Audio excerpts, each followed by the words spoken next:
Oh yeah. Hana hauji irang leiribasida school government na sarkar na notice thokpada school mayam je loi kaba horona notice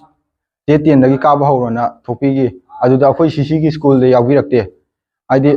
tg ga jonoston ga aidi leiriba cc ga inak nak na leinari bani aduda cc je yawi raktabagi akhoina yam nuai jade na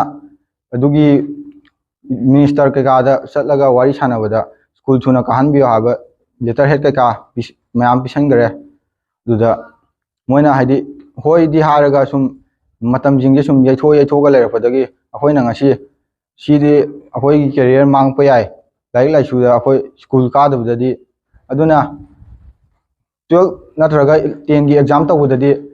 school कादे Nabu pull-up ओइना तौरकनी चमानना exam दि तौरकनी अदुना अखोइना सरकार दा हाइजनिंगबदी अथुबा मतमदा school असिदगी RF लौथोकपिबा लौथोकनी हाइबदी ममांगदा कयारकति हाइबिगरे अदुइजु process ति अमता तौदे ngasiबudi Moina ngasi चटनी दि हाइरे अदु हौजि बुक्ति चत्री अदुना school दा लैरिबा चलगजु only हफ्ता अमदी school की surrounding दि लैरिबा मोना काय ma'am लेबा कायबा ground का लोइ सेमदबा यारो लोइना अथुबा मतमदा सेप्टेम्बर की फर्स्ट वीक की मनुंगदा सीसी हायर सेकेंडरी स्कूल जी अथुबा मतमदा स्कूल कानबा सरकारना जिंजनबियो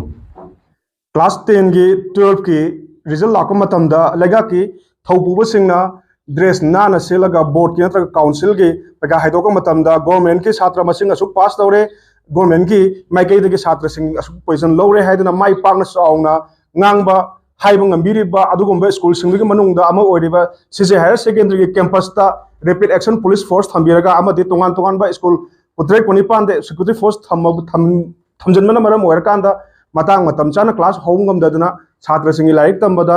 जब मानबा पुंगम दा होगिबा जब मानबा निमिता होगिबा स्कूल गसी फोगोसी हायर सेकेंडरी ना क्लास होंगम ददना सेशन होंगम द लेरिबसे सिगी मांगरिबा निमित सिंगसे